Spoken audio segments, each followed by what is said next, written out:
এবং দেশের বাইরে যারাই থাকেন সবাইকে আমার তরফ থেকে আসসালামু আলাইকুম। আমার দেশের যত হুজুর আছে সবাইকে আমার তরফ থেকে আসসালামু আলাইকুম। আসলে প্রত্যেকটা বিরতিতে বলা হয় যে মোল্লা নামের একটা ভাই ছিল, যে আমাকে আসলে একটা সেট গিফট করছিল। সে আমাকে যখন প্রেমের প্রস্তাবটা দেয় না, তখন তার সেটটা কিন্তু আমি তাকে ফেরত দিয়ে দিই। হ্যাঁ, এটাই নিয়ম, অন্যের জিনিস কখনো নিজের হয় না। তো আমাকে এই মোল্লা ভাই কিছুদিন আগে ফোন দিয়ে উনি আসলে আমার সম্বন্ধে আসলে কি নিজের প্রশংসা নিজে কখনো করতে নাই। এটা প্রশংসা করার মালিক হচ্ছে একমাত্র উপরে আল্লাহ, তো উপর থেকে দেখবেই। আর আশেপাশের মানুষ আসলে দেখা যায় আমাদের ফ্যামিলির মানুষ প্রশংসা করবে, আশেপাশে যারা আছে তারা প্রশংসা করবে। তো মোল্লা ভাই আমাকে কিছুদিন আগে অনেক কান্না করে আসলে একটা কথা বললো। উনি সৌদি আরবে থাকে, যে শাহিদা তোমার সাথে আমার কিছু কথা আছে। তখন আমি ওনার আসলে উনি যত বড় খারাপই হোক না কেন, এটা ওনার সাবজেক্ট।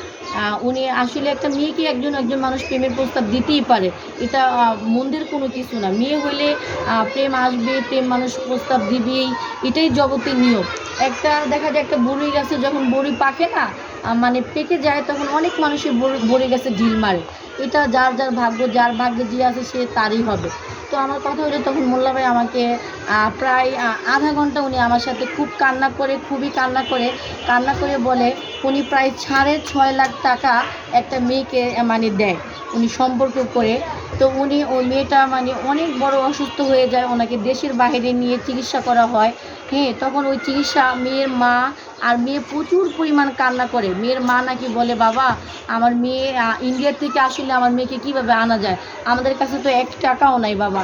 তখন মোল্লা ভাই প্রায় 2.5 লাখ টাকার মতন ব্যাক করে ইন্ডিয়াতে টাকা দিয়ে দেয়। ইন্ডিয়ার মাধ্যমে দিয়ে দেওয়ার পর তখন ওনারা সব রিলিজ করে মেয়ের চিকিৎসা করে বাংলাদেশে নিয়ে আসে।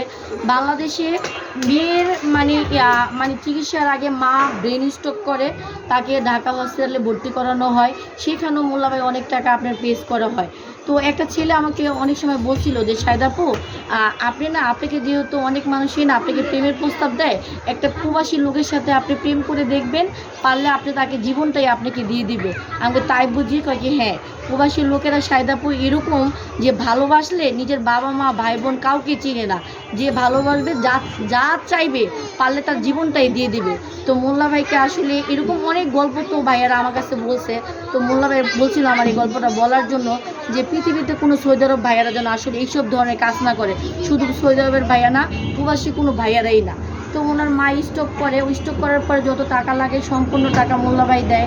মেয়েটাকে যখন আপনার ইয়াতে নিয়ে যায়, কোথায় যেন ভুলেও গেছি, নিয়ে যায় দেশের বাইরে যখন চিকিৎসা করতে নিয়ে যায়, তখন সম্পূর্ণ টাকাটা আসলে মোল্লা ভাই দেওয়ার জন্য দেয়।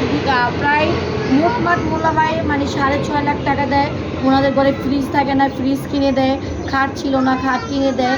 মানে ইন টোটালি একটা সংসারে যা লাগে না সম্পূর্ণ কিছু মেয়েটাকে মোল্লা ভাই আশা করছে যে মেয়েটাকে বিয়ে করবে। বিয়ে করার আশা করেই মেয়েটাদের ঘরে যত ফার্নিচার আছে সব কিছু কিনে দেয়। এমনকি মেয়েটার ট্রিটমেন্ট, মেয়েটার মার ট্রিটমেন্ট সম্পূর্ণ কিছু করে। এখন মেয়েটা কী করছে, লাস্টে দিয়ে যখন মেয়েটা সুস্থ হয়ে গেছে, মেয়েটা ইন্ডিয়া নিয়ে চিকিৎসা করে, যখন সুস্থ হয়ে উনি বাংলাদেশে আসছে, মেয়েটার মা যখন ঢাকা মেডিকেল চিকিৎসা হয়, ওনার যখন সুস্থ হয়ে যায়, ফার্নিচার সব কিনা শেষ।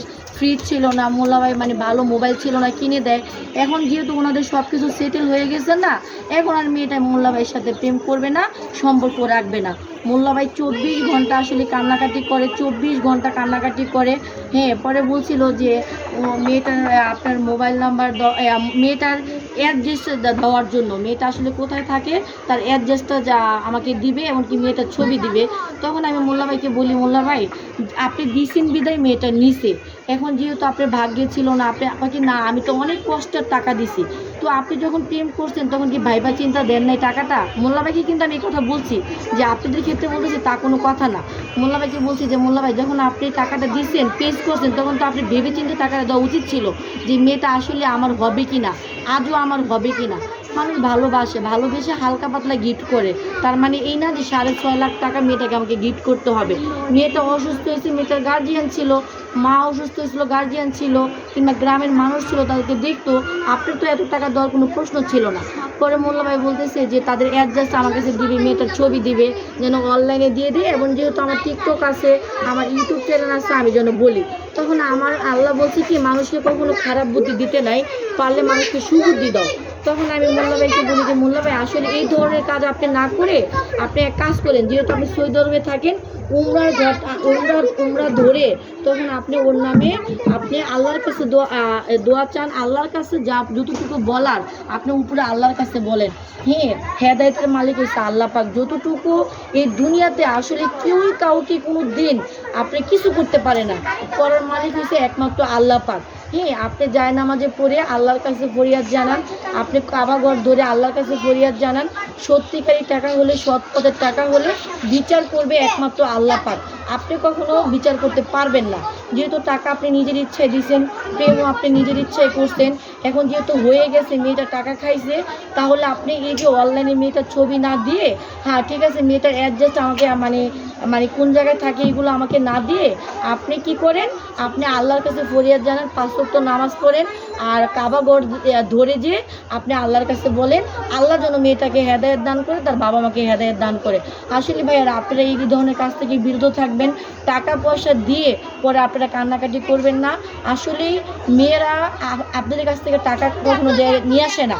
যে কোনো রাষ্ট্রতেই আপনি থাকেন না কেন, টাকা কিন্তু মেয়েরা আপনাদের কাছ থেকে নিয়ে আসে না। আপনারা দেন বিদায় মেয়েরা আপনাদের কাছ থেকে টাকা নেয়। তো এই ধরনের কাজ থেকে বিরত থাকবেন।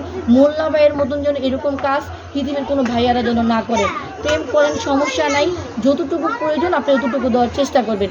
দেশ এবং দেশের বাইরে যারাই থাকেন সবাইকে আমার তরফ থেকে আসসালামু আলাইকুম। আমার দেশের যত হুজুর আছে সবাইকে আমার তরফ থেকে আসসালামু আলাইকুম।